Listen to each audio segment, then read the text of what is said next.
मन। पूर्ण संतों की वाणी में शब्द और सतगुरु की जितनी महिमा की गई है, उतनी ही मन की आलोचना भी की गई है। स्वामी जी महाराज ने मन को मूर्ख, दुष्ट, पापी, हिंसक, बावरा, बैरी, लोभी, कपटी, गंवार, चंचल, मलिन, कुबुद्धि, मतिमंद, श्वान, बंदर, मृग, हाथी आदि कहा है। आप मन की दशा का वर्णन करते हुए कहते हैं, हुआ मन आज दुखदाई, कहूँ मैं चाल इस गाई। न डर गुरु का न भय जम का, गिरे नित पाप में जाई। करे सत्संग सुने बानी, समझ तो भी नहीं आई। स्वान की पूंछ ज्यों जानो, कभी छोड़े न टेढ़ाई। मृग सम होए सदा चंचल, कभी लेवे न थिरताई। आप अफसोस करते हैं कि हमारा मन हमारे लिए दुखों का कारण बना हुआ है। हमारे लिए इसकी चालों और चालाकियों को समझना कठिन है। इसे न गुरु का डर है और न ही मौत यानी यमदूतों का। सतगुरु इसे बार बार समझाते हैं कि तुझे तेरे किए हुए कर्मों के कारण अनेक दुख और कष्ट सहने पड़ेंगे, लेकिन इस पर गुरु के वचनों का कोई असर नहीं होता। यह सत्संग में भी जाता है और संत महात्माओं की वाणी भी पढ़ता और सुनता है, परंतु न इस पर कोई असर होता है और न ही इसकी हालत बदलती है। इसकी हालत कुत्ते की दुम की तरह है, जो लाख यत्न करने पर भी सीधी नहीं होती। जैसे हिरन कभी टिककर नहीं बैठता और हर पल जंगल में चारों ओर भटकता है, इसी तरह मन क्षण भर के लिए भी अंतर में एकाग्र और स्थिर नहीं होता। यह हर क्षण मुंहजोर होकर ऊपर से नीचे और अंदर से बाहर इंद्रियों के विषय विकारों की ओर दौड़ता है। स्वामी जी महाराज कहते हैं, मन मतिमंद कहन नहीं माने, शब्द सुरत नहीं ताकारी। घर घर फिरे स्वान मति लिए, झूठ झूठ विष खातारी। आप अफसोस करते हैं कि यह मूर्ख और अज्ञानी मन अंतर्मुख होकर शब्द की धुन और प्रकाश में एकाग्र होकर लीन होने के बजाय बाहर इंद्रियों के जूठे और नाशवान भोगों की तरफ कुत्ते की तरह दौड़ता है। आगे फरमाते हैं, गुजर मेरी कैसे होए सहेली इस मन साथ। यह तो चोर चुगल छल कपटी, कभी न आवे हाथ। ऐ सहेली, इस चुगलखोर, कपटी, छल करने वाले मन के साथ मेरा कैसे गुजारा हो, यह तो मेरे बस में ही नहीं आता। गुरु नानक देव जी ने भी मन को मूढ़, साकत, दीवाना, मैगल यानी मदमस्त हाथी, मलिन, चंचल आदि कई नामों से पुकारा है। आप कहते हैं, मन मैगल साकत देवाना, बन खंड माया मोह हैराना। इत उत जाहे काल के चापे, गुरुमुख खोज लहे घर आपे। अन्य संतों ने भी मन के लिए लालची, गंवार, हरामी, चंचल, चतुर, बावरा, हस्ती, लोमड़ी, काग, निर्लज्ज, हठी आदि शब्दों का प्रयोग किया है। स्वामी जी महाराज मन के विषय में और विस्तार से समझाते हैं, मित्र न जानो बैरी पूरा, गुरु भक्ति से डारे दूरा। दारा सुत संपत्ति परिवारा, डारे काम क्रोध की धारा। इंद्री भोग बास भरमावे, भक्ति विवेक नाश करवावे। मन हमारा मित्र होने का स्वांग करता है, लेकिन असल में हमारा दुश्मन है, क्योंकि यह हमें गुरु भक्ति की ओर जाने नहीं देता। यह स्त्री, बेटे बेटियों, दौलत, परिवार में उलझाकर इंद्रियों के भोगों के स्वादों में भरमाए रखता है। हमें काम क्रोध जैसे विकारों की धारा में बहाकर हमारे विवेक और भक्ति भाव का नाश कर देता है। इसलिए स्वामी जी महाराज कहते हैं, जिन्होंने मार मन डाला, उन्हीं को सूरमा कहना। बड़ा बैरी यह मन घट में, इसी का जीतना कठिना। पड़ो तुम इस ही के पीछे, और सब ही जतन तजना। आप सावधान करते हैं कि मन रूपी दुश्मन सबसे अधिक खतरनाक है, क्योंकि यह अंदर ही छिपकर बैठा हुआ है। न ये दिखाई देता है और न ही इसकी चालों की समझ आती है। न तो यह पता चलता है कि यह कब और कैसे हमला कर देगा, और न ही यह पता चलता है कि यह किन हथियारों और चालों द्वारा जीव को पराजित करने की कोशिश करेगा। इसलिए तुम्हें सभी बाहरी यत्न छोड़कर मन रूपी विकराल शत्रु को वश में करने के लिए इसका डटकर सामना करना चाहिए। स्वामी जी महाराज कहते हैं कि जिन्होंने अपने मन को हरा दिया, उन्हीं को सूरमा कहते हैं। स्वामी जी महाराज ने ही नहीं, बल्कि सभी पूर्ण संतों ने मन को जीवात्मा का सबसे बड़ा शत्रु माना है। संत महात्मा समझाते हैं कि जीव की असली लड़ाई किसी बाहरी दुश्मन से नहीं, बल्कि अंतर में बैठे हुए शक्तिशाली और खतरनाक मन रूपी दुश्मन से है। रूहानी उन्नति के अभिलाषी संसार के सभी धर्मों के लोग जप तप, पूजा पाठ, पुण्यदान, तीर्थव्रत, त्याग वैराग्य, संन्यास और अनेक प्रकार के हठ कर्मों के जो भी साधन अपनाते हैं, उनका एक ही उद्देश्य होता है, मन को वश में करना, क्योंकि आत्मा और परमात्मा के बीच असली रुकावट मन की ही है। गुरु नानक देव जी ने भी मन जीते जग जीत का उपदेश दिया है। आप परमार्थी साधक को समझाते हैं कि यदि मन को वश में कर लोगे तो तुम्हारा सहज ही परमात्मा से मिलाप हो जाएगा। यही कारण है कि स्वामी जी ने भी पढ़ो तुम इस ही के पीछे और सब ही जतन तजना का उपदेश दिया है। आप कहते हैं कि यदि तुम परमात्मा से मिलना चाहते हो तो बाकी सब यत्न छोड़कर केवल मन को वश में करने की कोशिश करो। आपकी वाणी है, जो बचन सम्हारे गुरु के, मन फंद लगावे छल के, ज्यों त्यों कर जीव भुलावे, काल अपने खेल खिलावे, गुरु भक्ति न करने पावे, बहु भांति उपाधि लगावे, कभी मित्र होए भरमावे, कभी बैरी बन धमकावे, कभी रोगन माहे झुमावे, नाना विधि जाल बिछावे। यदि कहीं सौभाग्य से साधु संग प्राप्त हो जाए और हृदय में प्रभु की भक्ति की तरंग पैदा हो जाए तो मन भी चौकन्ना हो जाता है। वह पहले से अधिक शक्ति के साथ जीव को गुमराह करने की कोशिश करता है। कभी मित्र बनकर समझाता है कि यही तो धन दौलत का सुख लेने का, खाने पीने, पहनने, सैर, रंग तमाशे करने का मौका है। कभी शत्रु बनकर धमकाना शुरू कर देता है कि जो इष्ट पहले धारण किए हुए हैं, उनका त्याग करने से घर में बीमारियां, मुकद्दमे और दुख आ जाएंगे।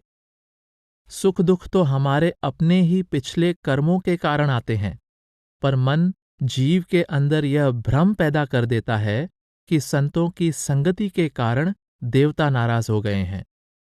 मन या काल का वास्तविक उद्देश्य जीवात्मा को परमात्मा की सच्ची भक्ति से दूर रखना है। बाहर के शत्रु का मुकाबला करने के तो सैकड़ों साधन हैं, लेकिन इस अंदर रहने वाले शत्रु मन पर विजय प्राप्त करना बहुत कठिन है। देश, जाति, कुल, परिवार आदि के लिए जान न्योछावर करने से भी बढ़कर वीरता मन को वश में करने में है। स्वामी जी महाराज आगे फरमाते हैं, मन चंचल तो ज्ञान भी चंचल, क्यों सुख पावे आत्म निश्चल। आप आगे फरमाते हैं, मन चंचल थिर न रहावे, चित्त निर्मल कस होए आवे। मन चंचल है, यह जीव को जगह जगह भटकाता है और अंतर में विषय विकारों की अनंत तरंगे उठाता रहता है।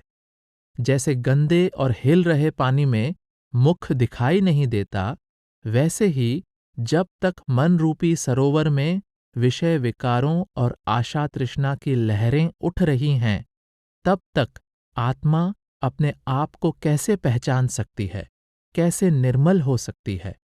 मन के बारे में ऐसे वर्णन सुनकर स्वाभाविक ही यह विचार आता है कि आखिर मन क्या है और इसे वश में कैसे किया जा सकता है। वास्तव में आत्मा सत्पुरुष की अंश है।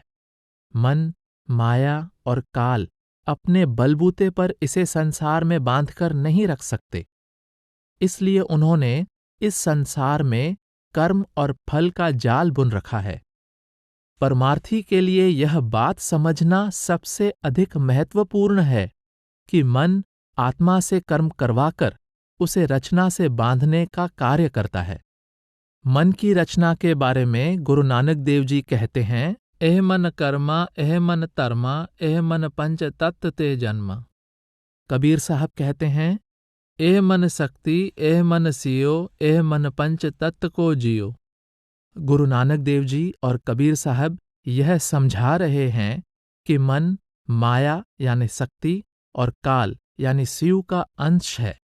यह 5 तत्वों के सूक्ष्म अंश कर्मों और संस्कारों के मेल से बनता है। यही कारण है कि हर व्यक्ति का मन अलग अलग होता है और प्रत्येक व्यक्ति के मन की अवस्था भी निरंतर बदलती रहती है। जैसे जैसे कर्म और संस्कार प्रकट होते हैं, वैसे ही व्यक्ति के मनोभाव बन जाते हैं। आम तौर पर मन को काल का एजेंट कहा जाता है और यह भी कहा जाता है कि मन ही हमसे बुरे कर्म करवाता है। इस बात को एक दूसरे ढंग से भी समझने का यत्न किया जा सकता है।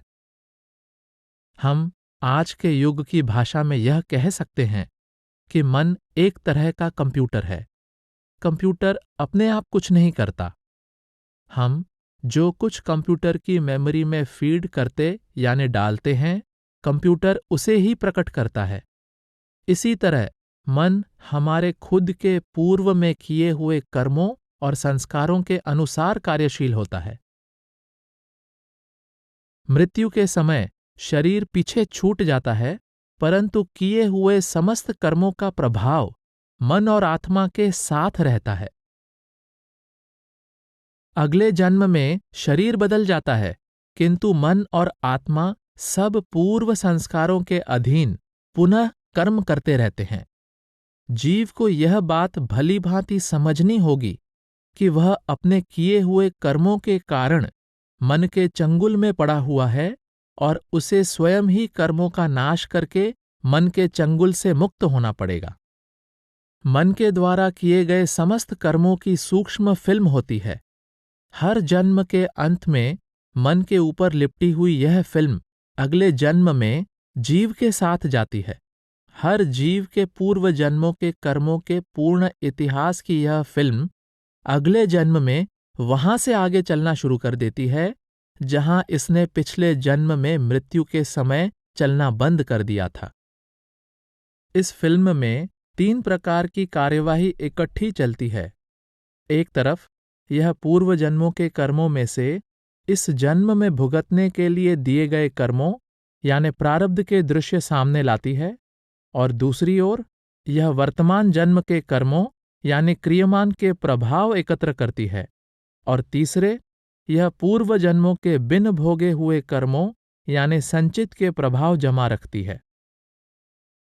जिस प्रकार धरती से अंतरिक्ष में जाने वाला यात्री धरती पर पहनने वाले पहरावे से वहां नहीं रह सकता, वहां उसे अंतरिक्ष के वातावरण के अनुकूल पहरावा पहनना पड़ता है।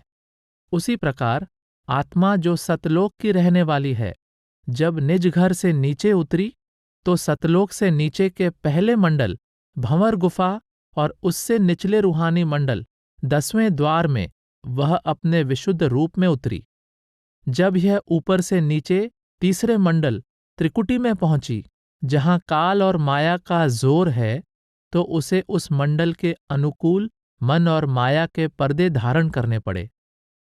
इसे त्रिकुटी में विचरने के लिए कारण यानी ब्रह्मांडी मन तथा कारण यानी ब्रह्मांडी शरीर का साथ लेना पड़ा। जब यह त्रिकुटी से नीचे सहस्रदल कमल में उतरी, तो इसे सूक्ष्म मन और सूक्ष्म शरीर के पर्दे धारण करने पड़े। इस दृश्यमान स्थूल जगत में इसे स्थूल मन और स्थूल शरीर को धारण करना पड़ा।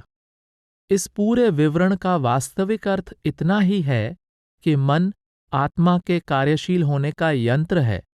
आत्मा स्वयं निष्कर्म है।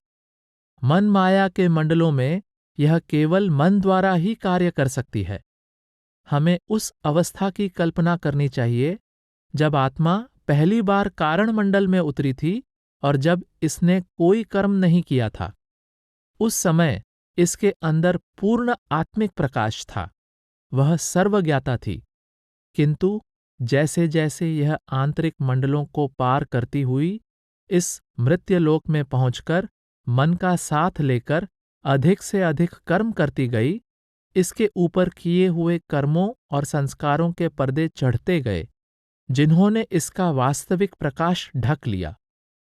धीरे धीरे इन कर्मों और संस्कारों का प्रभाव इतना बढ़ गया कि मन को यंत्र बनाकर कार्यशील होने के बजाय आत्मा मन के अधीन होकर कर्म करने लगी। आत्मा चेतन है और मन जड़ है। मन केवल आत्मा के प्रकाश और शक्ति के सहारे कार्य कर सकता है। वास्तव में यह आत्मा को सौंपा गया एक औजार, हथियार या दास था, जिसे आत्मा के हुक्म के अनुसार कार्य करना चाहिए था। परंतु जैसे जैसे आत्मा स्थूल जगत में कर्म करती गई, वैसे वैसे उसका वास्तविक प्रकाश ढकता चला गया और इसकी मन पर निर्भरता बढ़ती गई। जैसे मन को दास के रूप में आत्मा को सौंपा गया था, वैसे ही इंद्रियों को मन का दास बनाया गया था। मंतव्य यह था कि मन आत्मा के और इंद्रियां मन के आदेशानुसार कार्य करें। वर्तमान अवस्था में आत्मा इतनी निर्बल हो चुकी है कि मन आत्मा पर हावी हो गया है और इंद्रियां मन पर हावी हो गई हैं। आत्मा द्वारा किया गया हर कर्म धूल के समान है। आज अनंत कर्मों की धूल ने आत्मा के शीशे को ढक दिया है और इसका प्रकाश मंद पड़ गया है। परमार्थी करनी का उद्देश्य आत्मा पर पड़ी कर्मों की मैल को दूर करना है, ताकि यह मन और इंद्रियों से मुक्त होकर पुनः अपने सनातन प्रकाशमय स्वरूप को प्राप्त कर सके। इस चर्चा की पृष्ठभूमि में हमारे लिए यह समझना आसान हो जाएगा कि जीवात्मा एक जबरदस्त संकट में घिरी हुई है।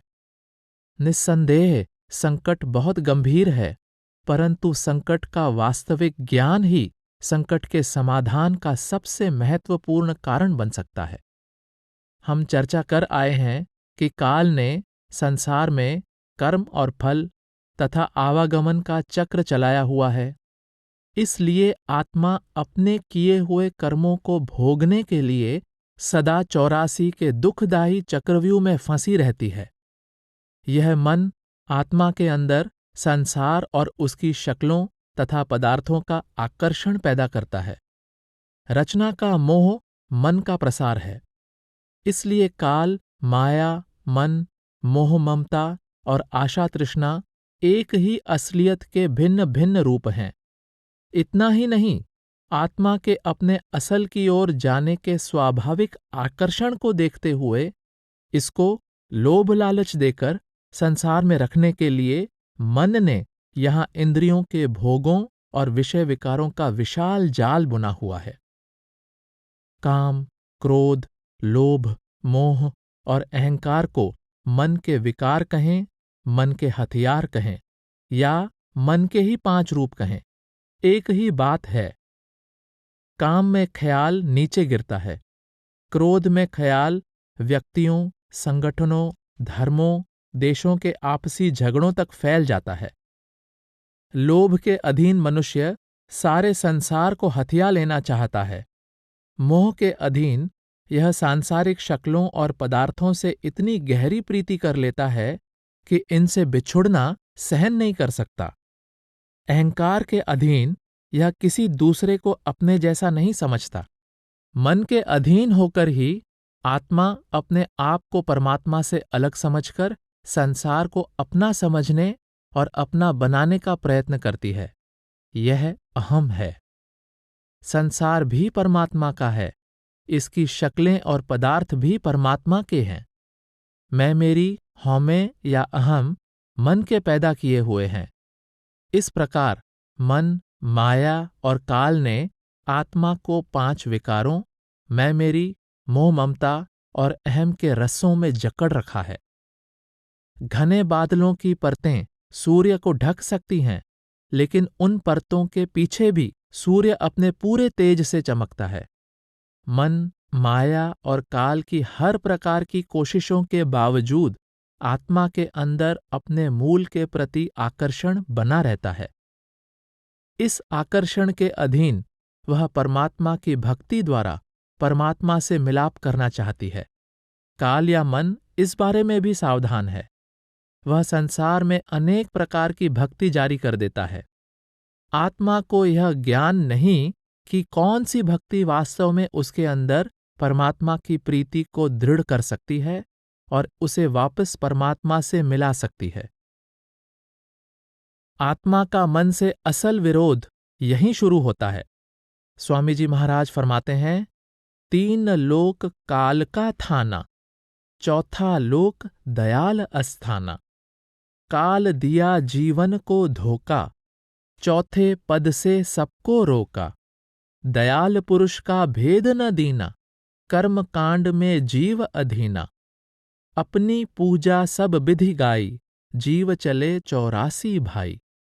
काल मत जग में फैला भाई, दयाल मत भेद न काहू पाई। साहेब कबीर और तुलसी साहेब, दयाल मता इन आन चलाई। राधा स्वामी खोल सुनाई, मैं भी इन संग मेल मिलाई।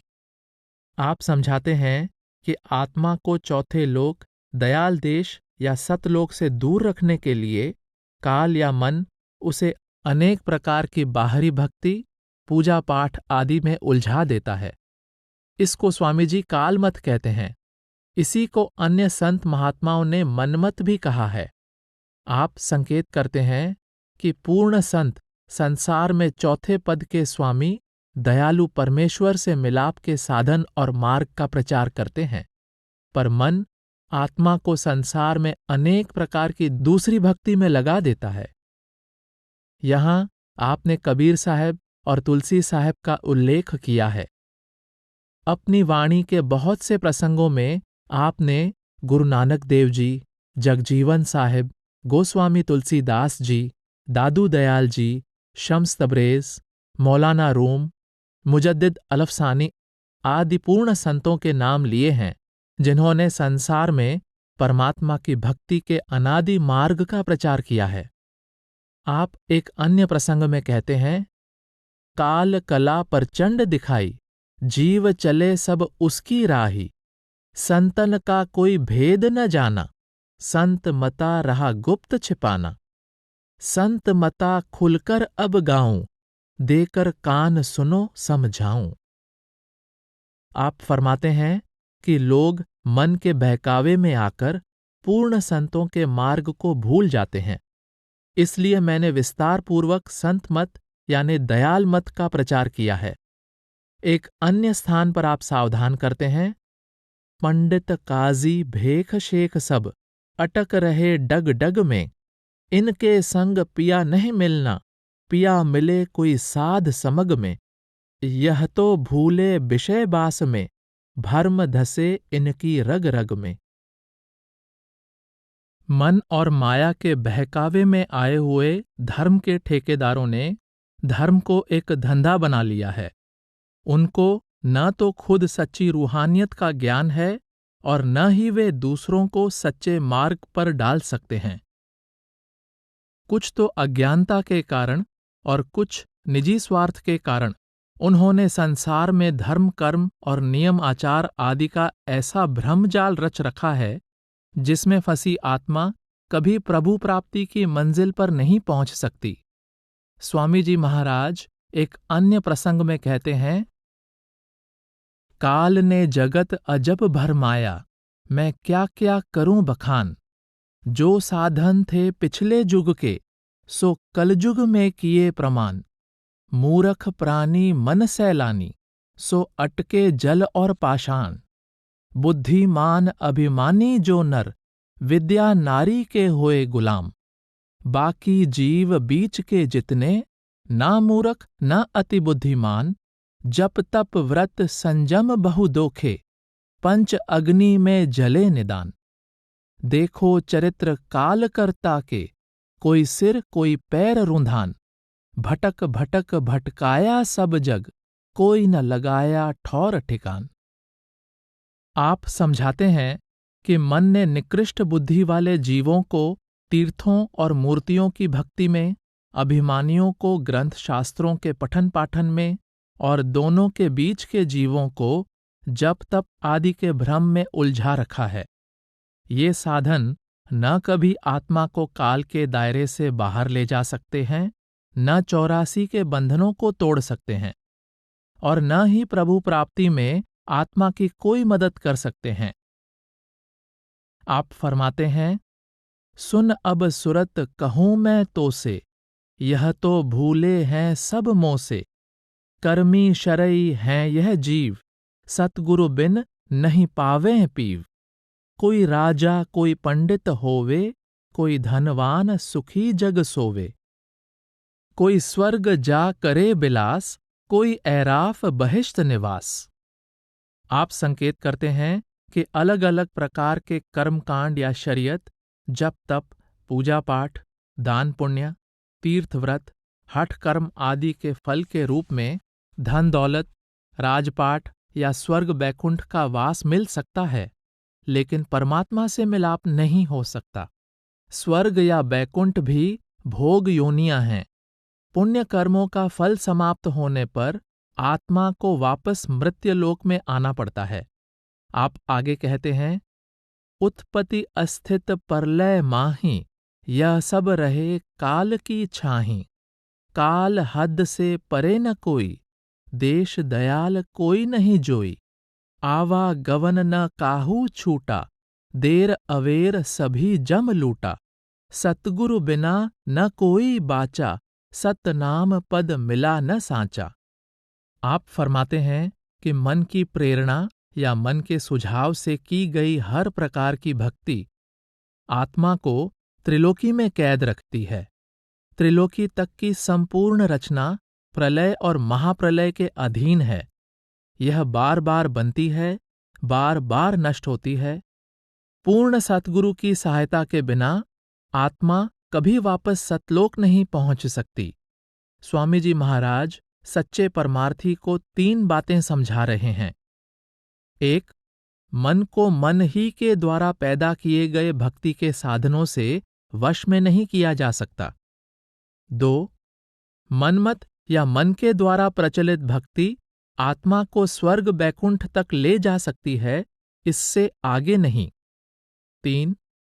केवल वह शक्ति आत्मा को त्रिलोकी की सीमा से पार ले जा सकती है जो त्रिलोकी के पार से आती हो। उस शक्ति का ज्ञान सतगुरु से प्राप्त होता है। आप फरमाते हैं, गुरुमता अनोखा दरसा, मन सुरत शब्द जाय परसा। लीला घट देखी भारी, हुई सुरत गगन पनिहारी। अमृत रस भर भर पिया, तन मन सब शीतल हुआ। चोरी अब चोरन त्यागी, घर उनके अग्नि लागी। संत समझाते हैं कि मन को वश में करने के लिए इसे अंतर में शब्द में लीन करना चाहिए। मन बहुत प्रबल और चंचल है। यह स्वाद यानी लज्जत का आशिक है और नित नए रस ढूंढता है। जब तक इसे इंद्रियों के भोगों और विषय विकारों से ऊंचा स्वाद नहीं मिलता, यह इंद्रियों के भोगों का त्याग नहीं कर सकता। जब तक इससे अधिक समर्थ और स्थिर शक्ति इसे वश में नहीं करती, यह सदा के लिए वश में और स्थिर नहीं रह सकता। शब्द सर्वशक्तिमान है, निश्चल और अडोल है। यह अद्भुत अमृत से परिपूर्ण है जिसे पीकर मन सदा के लिए तृप्त हो जाता है। इस प्रकार मन सदा के लिए इंद्रियों के भोगों और विषय विकारों की ओर से उपराम हो जाता है। इसके अंदर से काम, क्रोध, लोभ, मोह और अहंकार निकल जाते हैं और शील, क्षमा, संतोष, विवेक और नम्रता आ जाते हैं। स्वामी जी महाराज की वाणी है, बिना शब्द यह मन नहीं जागे, करो चाहे कोई अनेक विधान। आप जी आगे फरमाते हैं, कोटि जतन से यह नहीं माने, धुन सुनकर मन समझाई। आप आगे फरमाते हैं, तू शब्द न दृढ़ कर गहता, ताते मन छिन छिन बहता। जो शब्द हाथ तेरे आता, तो होता मन रस माता। जो शब्द का रसिया होता, तो मान प्रतिष्ठा खोता। तेरी दशा और ही होती, तेरी सुरत न कबही बहती। आप उपदेश करते हैं कि मन हठकर्म, जप तप, पूजा पाठ, दान पुण्य, तीर्थव्रत आदि किसी भी बाहरी कर्म के द्वारा वश में नहीं आ सकता। यह जब भी वश में आता है, अंतर में शब्द धुन से जुड़कर आता है। मन को कभी भी मन द्वारा बनाए गए साधनों अथवा मन के यंत्रों द्वारा वश में नहीं किया जा सकता। जब मन अंतर में शब्द के अद्भुत रस में मग्न हो जाता है, तो यह अपने आप शांत और निर्मल हो जाता है। स्वामी जी महाराज की वाणी है, गुण गावत मन हुलसाया, धुन धावत अधर चढ़ाया। जगमग हुई ज्योत उजियारी, घट खिल गई कंवल कियारी। सुंदर की खिड़की खोली, सुखमन में धुन नित बोली। चढ़ बंक किवाड़ी खोली, त्रिकुटी जा हुई अमोली। आपका कथन है कि शब्द धुन में लीन होकर मन और आत्मा अंतर में ऊपर की ओर चढ़ाई करते हुए त्रिकुटी में पहुंच जाते हैं। कोई वस्तु अपने स्रोत से आगे नहीं जा सकती। जब मन और आत्मा इस संसार और शरीर की ओर से उलटकर अंतर में आंखों के पीछे एकाग्र होकर शब्द को पकड़ते हैं और दूसरे आध्यात्मिक मंडल त्रिकुटी यानी ब्रह्म में पहुंचते हैं, तो मन उस मंडल में लीन हो जाता है जो उसका मूल स्रोत है। फिर आत्मा इस मन से अलग हो जाती है। इस प्रकार जड़ और चेतन की गांठ खुल जाती है। स्वामी जी महाराज फरमाते हैं, राधा स्वामी कहत सुनाए, मन बैरी को मीत कर। स्वामी जी महाराज परमार्थ के इस गूढ़ रहस्य को बहुत सुंदर ढंग से खोलते हैं कि भले ही मन आत्मा का शत्रु है, पर इसकी शत्रुता को मित्रता में बदला जा सकता है। मन में अपार शक्ति है। गुरु नानक देव जी कहते हैं, मन मैगल साकत देवाना। जब तक मन रूपी मस्त हाथी दुश्मन है, यह अपनी शक्ति आत्मा को संसार में भटकाने में लगाता है। जब मन मित्र बन जाता है, तो उसी अद्भुत शक्ति से आत्मा को अंदर और ऊपर खींचने में सहयोगी बन जाता है। मन को मित्र बनाने के लिए इसका रुख इसके स्रोत त्रिकुटी की ओर मोड़ना आवश्यक है, क्योंकि अपने स्रोत से टूटी वस्तु कभी सच्चा सुख प्राप्त नहीं कर सकती। स्वामी जी महाराज मन को इसके स्रोत की ओर मोड़ने की आवश्यकता की ओर संकेत करते हुए कहते हैं, जाग रे मन छोड़ बखेड़ा, त्याग रे मन जगत अंधेरा। अब खोजो सांझ सवेरा, फिर काबू चले न तेरा। त्रिकुटी को देख उजेरा, धुन से कर वहां की नेहरा। हे मूर्ख मन, तुझे इस माया के अंधकारमय जगत में कभी सच्चा सुख नहीं मिल सकता। जब भी तुझे सच्चा सुख मिलेगा, अपने घर त्रिकुटी में पहुंचकर ही मिलेगा।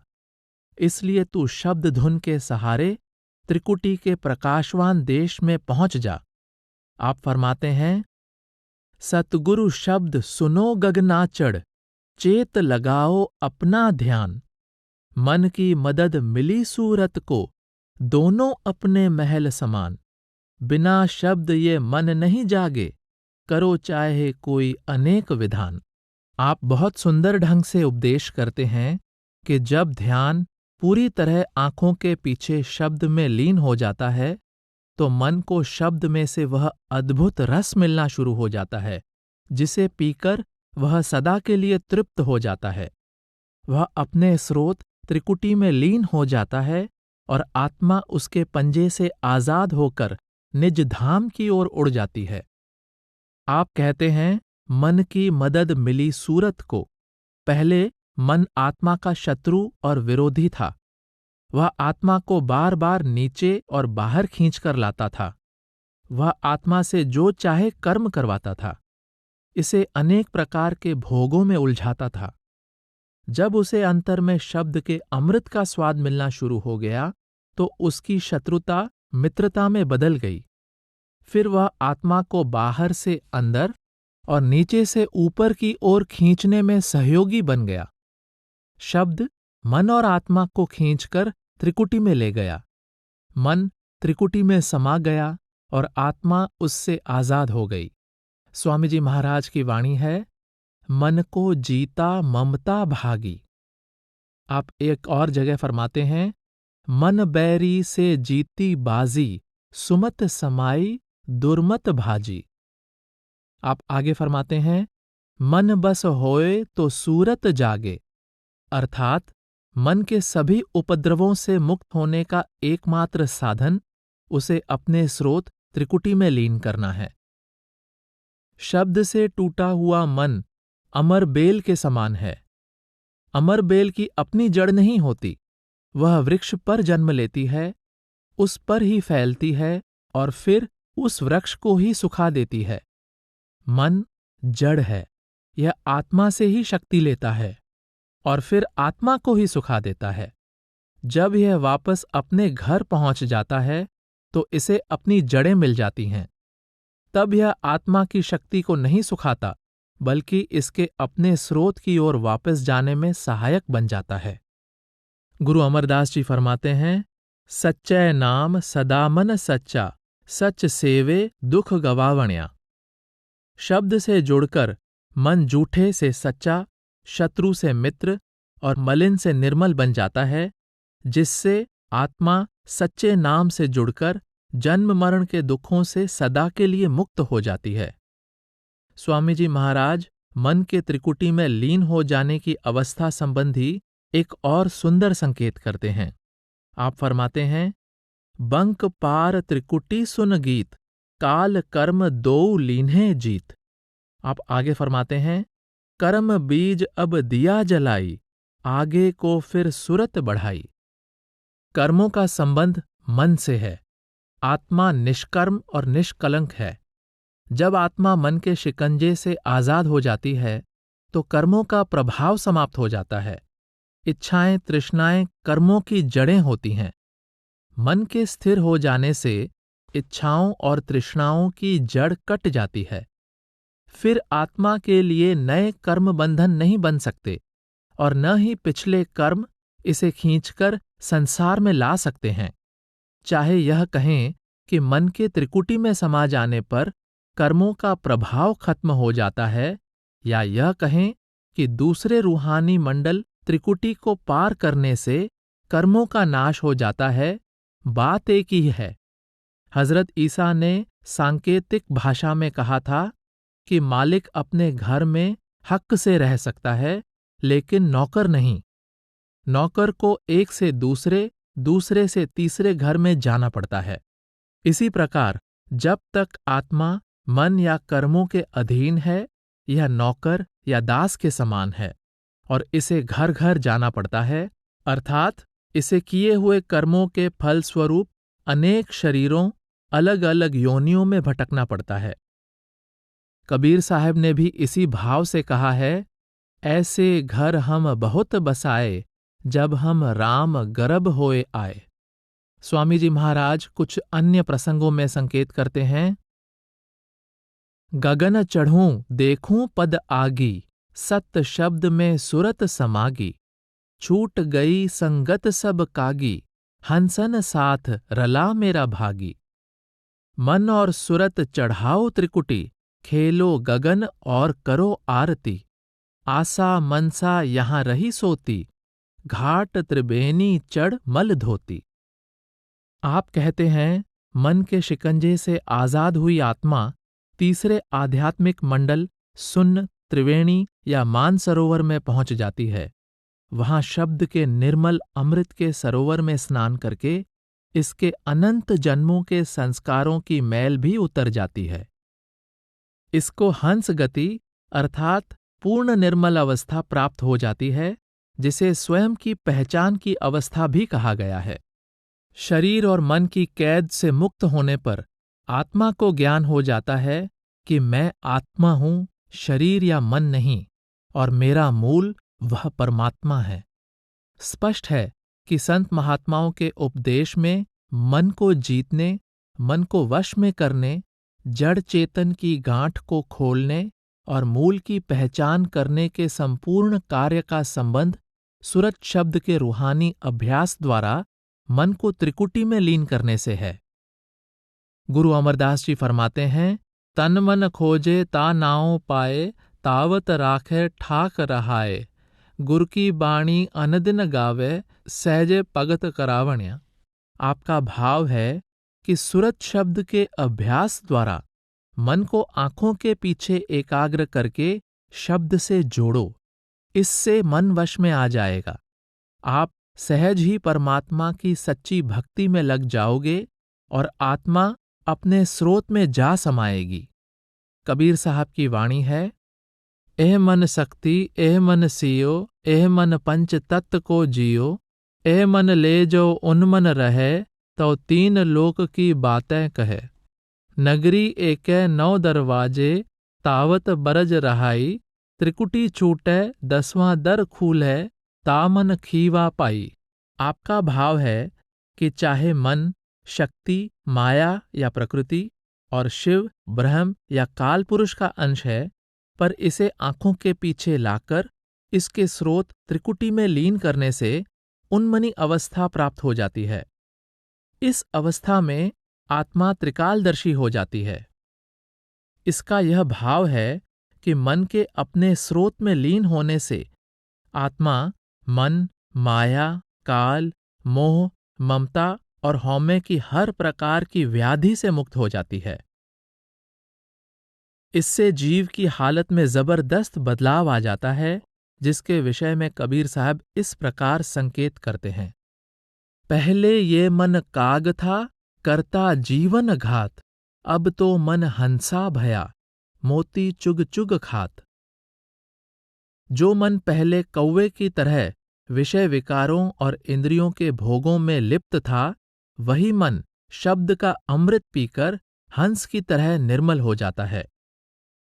महात्मा चरणदास की वाणी है, बुद्धि पलटे हरि ध्यान में, फेर होए लय जाहें। आप फरमाते हैं कि जब तक मन और आत्मा का रुख नीचे और बाहर की ओर है, मन इंद्रियों के वश में आया हुआ है और आत्मा मन के अधीन है।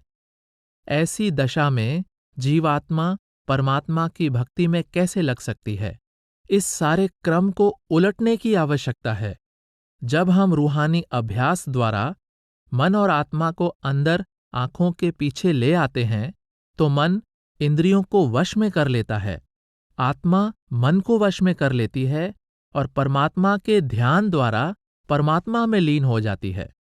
सच्ची रूहानियत के इच्छुक प्रत्येक प्राणी को भली भांति समझ लेना चाहिए कि स्वामी जी महाराज, कबीर साहब, गुरु नानक देव जी या किसी भी पूर्ण संत के उपदेश का सार मन और आत्मा की अवस्था को बदलना है।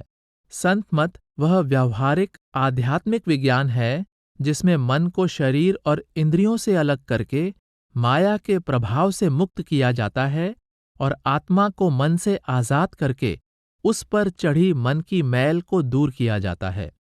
इसके बाद ही आत्मा परमात्मा से मिलाप कर सकती है।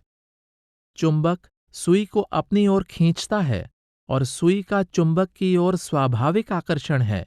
अगर सुई पर पत्थर रखा हो तो वह चुंबक की ओर नहीं जा सकती। परमात्मा आत्मा को अपनी ओर खींचता है और आत्मा के अंदर परमात्मा के प्रति स्वाभाविक आकर्षण है, पर आत्मा पर रखे हुए मन, माया और कर्मों के पत्थर को हटाने की आवश्यकता है। इसको गुरु नानक देव जी ने मन जीतै जग जीत और गुरु अमरदास जी ने मन तू ज्योत स्वरूप है, अपना मूल पछाण कहकर बयान किया है। आत्मा को मन और माया से निर्मल करने का यह अभ्यास प्रत्येक प्राणी जीते जी शरीर रूपी प्रयोगशाला के अंदर सतगुरु रूपी वैज्ञानिक की सहायता से नाम रूपी रसायन द्वारा अम्लीय तौर पर स्वयं करके देख सकता है।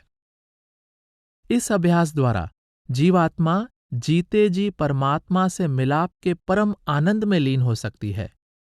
मनुष्य को परमात्मा की सबसे श्रेष्ठ रचना इसलिए माना जाता है कि जिस परमात्मा ने इसे मन और माया के कीचड़ में फेंका है, उसी ने इस कीचड़ को साफ करके फिर से अपना निर्मल प्रकाशमय स्वरूप प्राप्त करने और वापस अपने स्रोत में समाने की शक्ति भी बख्शी है।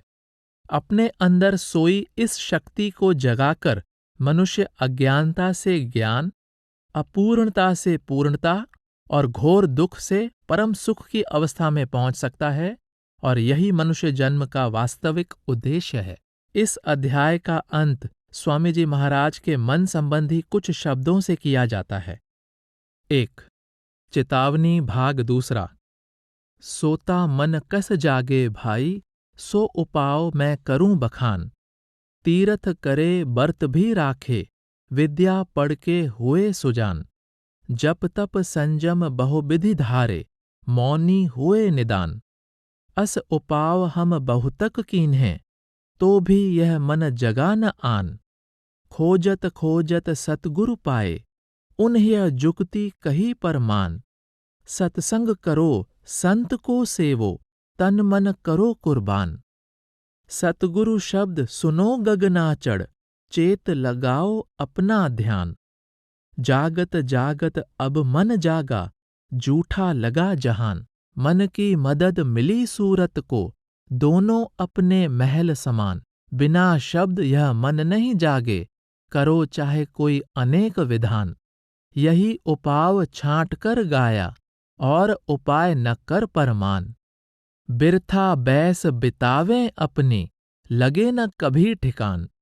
संत बिना सब भटके डोलें, बिना संत नहीं शब्द पिछान। शब्द शब्द मैं शब्द ही गाऊं, तू भी सुरत लगा दे तान। घर पावे 84 छूटे, जन्म मरण की होवे हान। राधा स्वामी कहें बुझाई, बिना संत सब भटके खान। 2. उपदेश सतगुरु भक्ति का। सतगुरु कहें करो तुम सोई, मन के कहे चलो मत कोई। यह भाव में गोते दिलवावे, सतगुरु से बेमुख करवावे। काल चक्र में डाल घुमावे, मोह जाल में बहुत फंसावे। मित्र न जानो बैरी पूरा, गुरु भक्ति से डारे दूरा। दारा सुत संपत्ति परिवारा, डारे काम क्रोध की धारा। इंद्री भोग बास भरमावे, भक्ति विवेक नाश करवावे। सतगुरु प्रीतम मिले न जब तक, कभी न छूटे मन के कौतुक। छल बल मन के कहलग बरनू, ऋषि मुनि कोई जाने न मरमू। ताते सतगुरु खोजो निज के, बिन सतगुरु कोई चले न बच के। सतगुरु सम प्रीतम नहीं कोई, मन मलिन को धोवे वो ही। मेरा भाग उदय हुआ भारी, सतगुरु की मैं हुई अति प्यारी। जगत जीव कहाँ जाने महिमा, वेद कतेब न जाने मर्मा। ज्ञानी जोगी सब थक हारे, सतगुरु महिमा कोई न विचारे। ताते सतगुरु सरन पुकारूं, आरत उनकी नित प्रति धारूं। आरत करूं प्रेम से जब ही, कुल परिवार तरे मेरा तब ही। आरत विधि अब करूं सिंगारा, राधा स्वामी मेरे हुए दयारा। राधा स्वामी परम दयाल, कर आरत उन हुआ निहाल। 3. वर्णन मन और इंद्रियों के विकार और काल के विघ्नों का अभ्यास की हालत में। हुआ मन आज दुखदाई, कहूं मैं चाल इस गाई। न डर गुरु का न भय जम का, गिरे नित पाप में जाई। करे सतसंग सुने बानी, समझ तो भी नहीं आई। स्वान की पूंछ ज्यों जानो, कभी छोड़े न टेढ़ाई। मिरग सम होए सदा चंचल, कभी लेवे न थिरताई। नाद घट में घुरे निस दिन, सुने नहीं एक छिन भाई।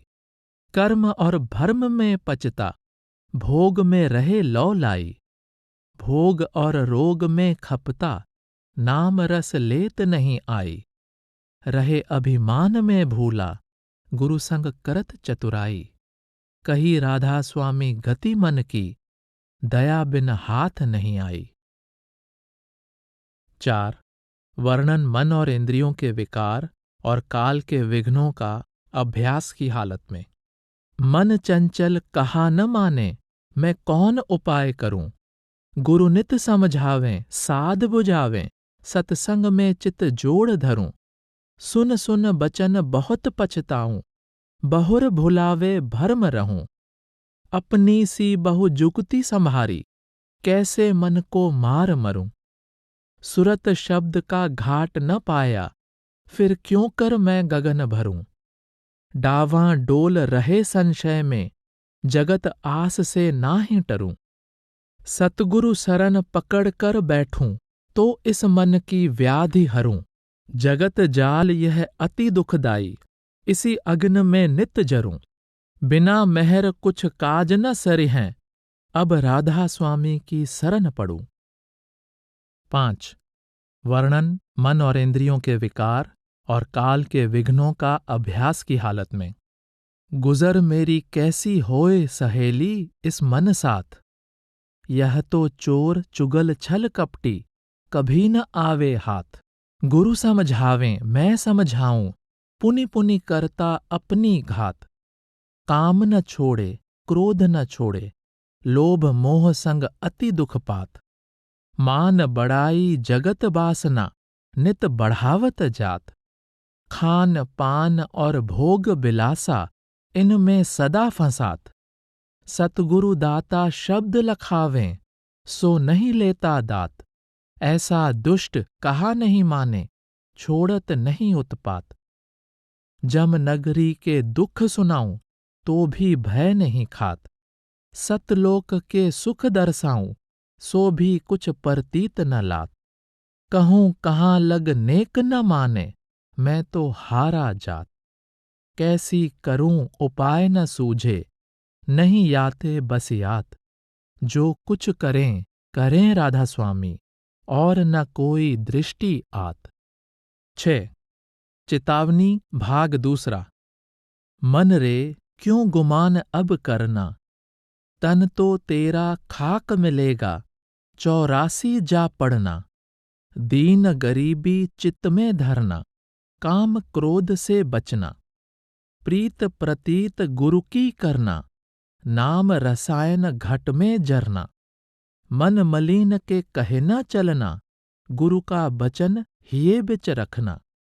यह मतिमंद कहे नहीं सरना, लोभ बढ़ाए उदर को भरना। तुम मानो मत इसका कहना, इसके संग जगत बिच गिरना। इस मूरख को समझ पकड़ना, गुरु के चरण कभी न बिसरना।